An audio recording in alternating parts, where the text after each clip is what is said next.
નમસ્કાર ખેડૂત મિત્રો, મારું નામ છે અલ્કેશ પટેલ અને આપણી યુટ્યુબ ચેનલ છે ખેતીની વાત મારું ગુજરાત. આપણી દુકાનનું નામ છે હિન્દુસ્તાન એગ્રો સીડ્સ, કાલાવડ, તાલુકો કાલાવડ, જિલ્લો જામનગર, પ્રોપર કાલાવડ. મિત્રો, તમામ ખેડૂત મિત્રોનો ખૂબ ખૂબ આભાર, હું ધન્યવાદ માનું છું, કેમ કે આપણી ચેનલના વિડીયો જોવે છે અને વિડીયો મારફતે થોડી માહિતી મેળવે છે અને ન સમજાય તો ફોન કરીને પૂછે છે. આપણે શક્ય હોય ત્યાં સુધી આપણે એનો ફોન રિસીવ કરીને પ્રત્યુત્તરમાં જવાબ આપીએ છીએ. તો તમામ ખેડૂત મિત્રોનો આભાર કે મારો વિડીયો જોવે છે અને એના થકી કાંઈક ખેડૂતને ફાયદો થાય, ખેડૂતના હિતની વાત થાય કે ખેડૂતને એના કારણે થોડુંક પાકની અંદર થોડા જાજા અંશે એનો વાપરવાથી ફાયદો મળે, એવી આશા, એવી અપેક્ષા સાથે આપણે વિડીયો બનાવીએ છીએ વારંવાર, અને ખેડૂતો એનો જોઈ અને ઉપયોગ કરે એવી આપણી ભલામણ છે. કેમ કે આપણે વિડીયો કોઈ કંપનીના કહેવાથી કે કોઈ કંપનીની પ્રોડક્ટની એડવર્ટાઇઝ કરવા માટે બનાવતા નથી. આપણે વિડીયો માત્ર ને માત્ર ખેડૂતના હિત માટે, પ્રોડક્ટ સારી આવતી હોય, જે કંપનીની વસ્તુ સારી આવતી હોય એનો જ વિડીયો બનાવી છીએ. કોઈ લોકલ વસ્તુ કે કોઈ પણ પ્રોડક્ટના રિઝલ્ટ ન હોય, આપણી પાસે માહિતી ન હોય, નોલેજ ન હોય કે આપણે એના રિઝલ્ટ ન લીધા હોય એવી પ્રોડક્ટનો વિડીયો આપણે બનાવતા નથી મિત્રો. તો મિત્રો, આજે આપણે વાત કરવાની છે કે જમીનની અંદર કોઈ પણ તમે પાક વાવ્યો હોય તો એની અંદર પોષક તત્વોની, ખાતરોની કેટલા પ્રમાણમાં, કેટલા તત્વોની અને શું શું કયા સમયગાળે કેવી જરૂરિયાત પડે છે, તો આના વિશે આજે આપણે થોડીક માહિતી આપવાની છે મિત્રો. તો જમીનની અંદર છોડને જરૂરી એવા તત્વો ટોટલ 17 તત્વોની છોડને સંતોષકારક વૃદ્ધિ અને જીવન ચક્ર સફળતાપૂર્વક પૂર્ણ કરવા માટે ટોટલ 17 પ્રકારના પોષક તત્વોની જરૂર પડે છે. તો એમાંના તમે 3 લઈ લ્યો તો એ હવાથી મળે છે. દાખલા તરીકે કાર્બન છે, બીજો હાઇડ્રોજન છે અને ઓક્સિજન છે. આ હવાની અંદરથી છોડને મળે છે. ત્યારબાદ આપણે પોષક તત્વોની વાત કરીએ તો પોષક તત્વોમાં મેઇન વસ્તુ કઈ, તો કે નાઇટ્રોજન, ફોસ્ફરસ અને પોટાશ. આ 3 મુખ્ય પોષક તત્વો તરીકે ઓળખાય છે. ત્યારબાદ આવે ગૌણ પોષક તત્વો. ગૌણ પોષક તત્વોની અંદર સલ્ફર આવે, કેલ્શિયમ આવે અને મેગ્નેશિયમ આવે. આ ગૌણ પોષક તત્વો કહેવાય છે. ત્યારબાદ આવે આપણે સૂક્ષ્મ પોષક તત્વો. સૂક્ષ્મ તત્વો જે ગ્રામની અંદર ઓછા પ્રમાણની અંદર છોડને જરૂર પડે, તો કે એવા તત્વો તો કે જસત છે, લોહ છે, બોરોન છે, મેંગેનીઝ છે, મોલોબેન્ડિયમ છે, ક્લોરિન છે, નિકલ છે. આ પ્રકારના તમામ ટોટલ 17 પ્રકારના પોષક તત્વોની છોડને એના જીવન ચક્ર દરમિયાન જરૂર પડે છે. અને આ બધામાં મેઇન વસ્તુ હોય તો આપણે વારંવાર એક વિડીયો દ્વારા ભલામણ કરતા હોય કે ભાઈ તમે જમીનમાં કાર્બન વધારો, કાર્બન નાખો, ઓર્ગેનિક કાર્બન વાપરો, જમીનમાં કાર્બન વધવો જોઈએ. તો આ 17 પ્રકારના પોષક તત્વો તમે ઉમેરાય છે અને જમીનની અંદર કાર્બન ઘટતો હોય છે, જમીનની ફળદ્રુપતા નહીં હોય તો આ પોષક તત્વો છોડ ડાયરેક્ટ ખોરાક તરીકે લઈ શકશે નહીં. જરૂર 17 પ્રકારની છે, 17 માંથી તમે 15 આપ્યા છે, 12 આપ્યા છે, પણ એ એકય પ્રકારનો છોડ લઈ શકશે નહીં. તો એના માટે શું કરવું કે જમીનમાં કાર્બન વધારવો ખૂબ જરૂરી છે. તો જમીનમાં કાર્બન કઈ રીતે વધે, તો પહેલું કાર્બન વધારવાની વસ્તુ ગણીએ તો આપણે મેન મુખ્ય છે તો કે છાણિયું ખાતર. છાણિયું ખાતર અત્યારે મળવું મુશ્કેલ છે અને વધારે પડતું છાણિયું ખાતર નાખવાથી મૂંડાનો સમસ્યા, મૂંડાની તકલીફ રહે છે મિત્રો. તો છાણિયું ખાતર શક્ય હોય ત્યાં સુધી, મળે ત્યાં સુધી વાપરવું.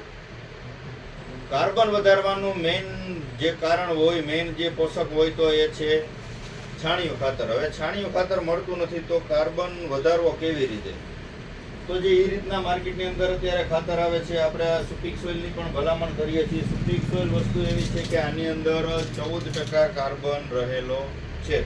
14% સુપીક સોઇલની અંદર કાર્બન આવે છે, પ્લસ એન્ડોમાઇકોરાઝ આવે છે, એનપીકે આવે છે. હવે કાર્બન હોવા ન હોવાથી જમીનમાં ફરક શું પડે છે એના વિશે મારે તમને માહિતી આપવાની છે. તો મિત્રો, આપણી જમીનનું પીએચ જે છે 7 આસપાસ હોય, 7 પીએચની આસપાસ જમીનનું પીએચ હોય તો એ સારું કહેવાય. 7 થી નીચે હોય તો પણ એ સારું નથી, ઉત્પાદન ઘટે. 7 થી વધારે હોય તો પણ ઉત્પાદનમાં તફાવત આવે છે. તો કાર્બન જમીનમાં ન હોવાના કારણે પીએચ તમારું પ્લસ માઇનસ હોય છે. જમીનમાં પૂરતા પ્રમાણમાં કાર્બન હોય તો તમારું જમીનનું પીએચ જે છે એ 7 આસપાસ રહેલું હોય છે. જો 7 આસપાસ પીએચ નહીં હોય તો તમારે કાર્બન જમીનમાં ઘટતો હશે. તમે લેબોરેટરી કરાવજો એટલે તમને ખ્યાલ આવશે કે તમારું પીએચ કેટલું, જમીનનું પીએચ કેટલું છે. કાર્બન લગભગ ઓલરેડી વિસ્તારની અંદર કાર્બન ઘટતો હોય છે. તો કાર્બન જમીનમાં પૂરતા પ્રમાણમાં હશે તો જ તમારું જમીનનું પીએચ જે છે એ 7 આસપાસ રહે છે. અને જમીનનું પીએચ 7 આસપાસ હશે તો તમે જે 17 પ્રકારના પોષક તત્વો ઉમેરો છો જમીનમાં, છોડને આપો છો, કોઈ પણ છોડ હોય, કોઈ પણ પાક હોય, એને બધાને થોડા અંશે આ પોષક તત્વોની જરૂર પડે છે. પીએચ તમારું મેન્ટેન નહીં હોય, જમીનમાં કાર્બન નહીં હોય તો તમારા 17 માંથી છોડ એકેય પ્રકારનો ખોરાક ડાયરેક્ટ સીધો લઈ શકશે નહીં. તમારે કાર્બન જમીનમાં વધારવું પડશે. કાર્બન વધવાથી શું થશે તો કે જમીનમાં મૂળનો વિકાસ થશે. સફેદ મૂળ, તંતુ મૂળ, રૂટ ડેવલપમેન્ટ થશે. સફેદ મૂળ, તંતુ મૂળનો વિકાસ થશે તો જ માત્ર છોડ એના દ્વારા ખોરાક લઈ શકશે. સીધો છોડ ખોરાક લઈ શકતો નથી મિત્રો. તો એટલા માટે કાર્બનનું મહત્વ જમીનની અંદર ખૂબ જ છે. કાર્બન વધે એ માટેના પ્રયત્ન કરો. શક્ય હોય તો છાણિયું ખાતર વાપરો. છાણિયા ખાતરની શક્ય ન હોય તો તમે કોઈ પણ સારી કંપનીના બીજા પાવડર ફોર્મમાં આવતા હશે. મેં 1-2 વિડીયો દ્વારા માહિતી જોઈ હતી કે એની અંદર પણ 14% કાર્બન આવે છે. તો જેમાં શક્ય હોય એટલો વધારે કાર્બન આવતો હોય એવી વસ્તુ વાપરો. તમારું જમીનનું પીએચ જળવાઈ રહેશે. તમારું જમીનનું પીએચ અસંતુલન હશે તો ઉત્પાદન આવશે નહીં. અને આ પોષક તત્વોની જરૂર જમીનમાં રહેલી જ છે, પણ તમારું પીએચ મેન્ટેન હશે અને પોષક તત્વો નાખશો તો જ તમારા પોષક તત્વો કામ કરશે. નહીતર તમે એ નાખી દીધા, ફેંકી દીધા બરાબર ગણાશે મિત્રો. તો આ બધી વસ્તુ તમારે અત્યારે કાર્બન વાપરવાનું શરૂ કરો, પછી ઉનાળા દરમિયાન અથવા ચોમાસું પૂરું થાય દિવાળી પછી તો ત્યારે જમીનનો લેબ કરાવો. જમીનના 4 જગ્યા, 4 ખૂણેથી અને વચ્ચેથી ઉપર 4 આંગળ જેટલી માટી ખસેડી અને પછી ત્યાંથી થોડી લઈ મિક્સ કરી અને તમારા નજીકના સેન્ટર, નજીકની યુનિવર્સિટીએ જમીનનો લેબ કરાવો. જેથી કરીને તમને ખબર પડશે કે તમારો જમીનનો પીએચ શું છે અને જમીનમાં કયા સૂક્ષ્મ તત્વોની ઉણપ છે. વધારે પડતું સલ્ફર અને ફેરસ, આ બધી અલગ અલગ એરિયા પ્રમાણે અલગ અલગ વસ્તુની ઉણપ રહેલી છે. અમુક ગ્રામમાં, અમુક કિલોગ્રામમાં એવી રીતે ઉણપ હોય છે, પણ જ્યાં સુધી ઉણપ પૂરી ન થાય ત્યારે ઉત્પાદનમાં એ ચોક્કસથી તફાવત તમને જોવા મળે છે મિત્રો. માટે આ તમારે ઉત્પાદન જો વધારવું હોય દિવસે ને દિવસે તો તમારે તમારી જમીનનું પીએચ મેન્ટેન હોવું ખૂબ જરૂરી છે. પીએચ મેન્ટેન કરવા માટે જમીનમાં કાર્બન હોવો ખૂબ જરૂરી છે. તો કાર્બન વધે એવા તમે પ્રયત્ન કરશો મિત્રો. અને ત્યારબાદ અમે જે તમને બતાવ્યા 17 પ્રકારના એક પોષક તત્વોમાં નાઇટ્રોજન, ફોસ્ફરસ, પોટાશ આવે છે. પછી પોષક તત્વોની અંદર આવે છે સલ્ફર, કેલ્શિયમ અને મેગ્નેશિયમ.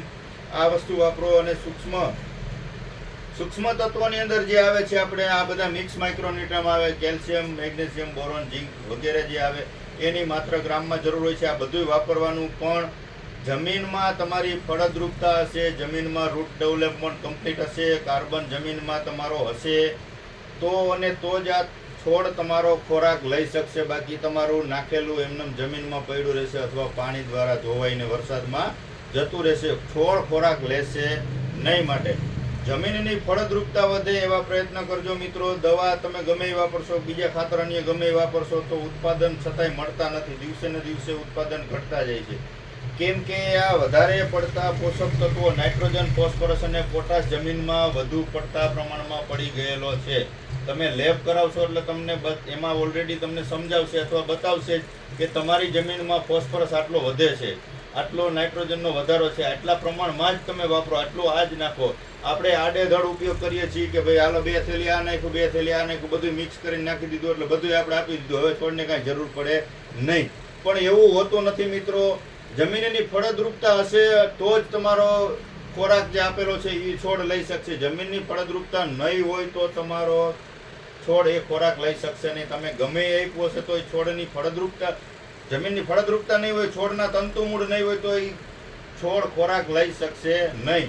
આવા આપણે રૂબરૂ ફિલ્ડ ઉપર જઈએ ત્યારે ઉદાહરણો આપીએ છીએ ખેડૂતને અને જોઈએ છીએ ખેડૂત એમ કે ભાઈ મેં 2 થેલી ડીએપી વાવ્યું છે, 2 થેલી ઓલું આવ્યું છે, 2 ઓલું આવ્યું છે, પણ એ વસ્તુની જરૂર નથી. સાથે તમે આ જે સૂક્ષ્મ તત્વો જે છે એ ઉપરથી છંટકાવ કરો, જમીનમાં આપો. આપણે વારંવાર ભલામણ કરીએ છીએ કે ભાઈ તમે જિંદા આપો, કે તમે સલ્ફર આપો, કે તમે આપણે જે આવે છે અલગ અલગ કંપનીના ઇમ્પ્રૂવ કરીને ખાતર આવે છે, અલગ અલગ વાપરો. શું કામ? એને કે એની અંદરમાં ગ્રામમાં અથવા કિલોગ્રામમાં સૂક્ષ્મ તત્વો આવેલા હોય છે. આપણે પાયા ખાતરમાં વાવ્યું હોય તો એની અંદર માત્ર વાવ્યું હોય કે એનપીકે, નાઇટ્રોજન, ફોસ્ફરસ અને પોટાશ, અને વધીને સલ્ફર વાવ્યું.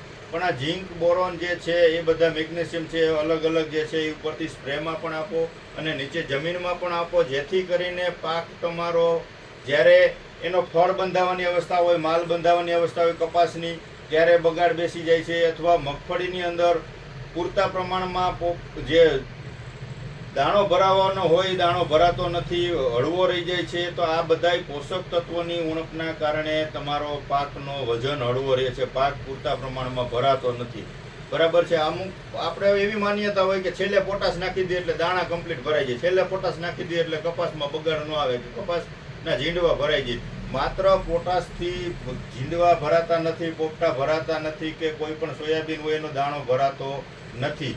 અમુક અંશે અમુક જે પોષક તત્વોની જરૂર પડે છે એ તો પડવાની જ છે. પોટાશ તમારો ગમે એટલો પડ્યો હશે તો એ જે છોડને જરૂર છે એ જરૂરિયાત પૂરી નહીં થાય તો તમારો પોટાશ વ્યર્થ જવાનો છે મિત્રો. તો માત્ર કહેવાનો ભાવાર્થ માત્ર એટલો છે કે અત્યારે જમીનમાં કાર્બન ટોટલી જગ્યામાં તમે એક માર્ક કરજો કે જે જંગલી વિસ્તાર છે, દાખલા તરીકે આ સાસણ જંગલ છે કે બીજા વિદેશોના જંગલ છે, એમાં કાર્બનનું પ્રમાણ ખૂબ વધેલું હોય છે. છોડની અંદર ઉનાળો જાય એટલું તાપમાન જાય તો છોડ સુકાતો નથી, છોડમાં પાણીની જરૂર નથી, કેમ કે એ હવામાંથી ભેજ પકડી અને જમીનમાં કાર્બન હશે ને હવામાં માત્ર ભેજ હશે ને તો એના આધારે ખોરાક એનો પૂરો પાડી શકશે, એમાં ઉત્પાદન ક્ષમતા ખૂબ વધશે. કાર્બનના કારણે આ વૈજ્ઞાનિકોનું એવું તારણ છે કે 40 થી 41% કાર્બન અથવા એનપીકેના જે 17 પ્રકારના ગ્રેડ આવે છે આનું મહત્વ ઉત્પાદનમાં 41% જેટલું રહેલું છે. આનો ફાળો તમે આ વ્યવસ્થાપન આનું સરખું નહીં હોય તો 41% સુધીનું તમારું ઉત્પાદન પ્લસ માઇનસ થઈ શકે, જેની અંદર કાર્બન આવી જાય અને બીજા 17 પ્રકારના જે મેં તમને તત્વો બતાવ્યા એ તત્વોની ઉણપ હશે તો 40 થી 41% સુધીનું ઉત્પાદનમાં તફાવત આવી શકે. આ સત્ય છે મિત્રો, આ કોઈ બનાવવાની વાત નથી કે કોઈ ખાતર વેચવાની કે કોઈ ખેડૂતોને ખર્ચા કરાવવાની વાત નથી. માત્ર જરૂરિયાત હોય એટલું આપો. ખર્ચા તો આપણે ઓલરેડી કરી જ નાખીએ છીએ, પણ આડેધડ કોઈને ખબર હોતી નથી કે કયા સમયે શું આપવું. બાજુવાળો ઉરિયા નાખે આપણે નાખી દો, બાજુવાળો ડીએપી નાખે તો આપણે નાખી દો. આ મુજબ જ હાલે છે. સાયકલની ખબર હોતી નથી, એના કારણે આડેધડ વપરાશ થાય છે, ખર્ચો એનો એ જ થાય છે અને ઉત્પાદનમાં સરવાળે ઘટ આવે છે. આ અત્યારની પરિસ્થિતિ છે. તો મિત્રો જરૂર હોય, જે જરૂર અત્યારે આપણે આ છે કે જમીનમાં કાર્બન ઘટે છે તો કાર્બન વધે એના પ્રયત્ન કરો, ત્યારબાદ લેબ કરાવો, પછી જુઓ કે જમીનમાં શું તકલીફ છે. એ મુજબ તમે એનું વ્યવસ્થાપન કરશો તો અને તો જ ઉત્પાદન વધશે. ખર્ચા તમારા દિવસે ને દિવસે વધવાના છે. દવા મોંઘી થતી જાય છે, ખાતર મોંઘા થતા જાય છે, બધું મોંઘું થતું જવાનું છે દિવસે ને દિવસે. તો એમાં એની સામે ટકી રહેવા માટે ઉત્પાદન વધવું ખૂબ જરૂરી છે. બજાર ભાવ આપણા હાથની વાત નથી, પણ ઉત્પાદન વધારવું એ આપણા હાથની વાત છે. જમીનની ફળદ્રુપતા વધારવી એ આપણા હાથની વાત છે. આડેધડ ઉપયોગ કરવાથી જમીનની ફળદ્રુપતા વધવાની નથી, ઉલટાનું ઉત્પાદન ઘટવાનું છે અને જમીન બંજર, જમીન ખરાબ થતા વાર નહીં લાગે. આની આ શેડ્યુલમાં જો સમયગાળો આવેલો ને તો 10 વર્ષમાં જમીનમાં કાંઈ પાક થતો બંધ થઈ જશે, 50% ઉત્પાદન આવતું થઈ જશે. આ પરિસ્થિતિ અત્યારની જોઈએ એ મુજબ જોઈએ તો આડેધડ ઉપયોગ કરશું તો મિત્રો. તો ભલામણ એટલી છે કે કાર્બન વધે એટલા પ્રયત્ન કરો, શક્ય હોય તો લેબ કરાવો નજીકની યુનિવર્સિટીની અંદર, અને પછી જે જરૂર હોય 17 પોષક તત્વોમાંની જે જરૂર હોય એ ઉણપ પૂરી થાય એના માટેના પ્રયત્ન કરો અને ઉત્પાદન વધે આવા પ્રયત્ન કરો મિત્રો.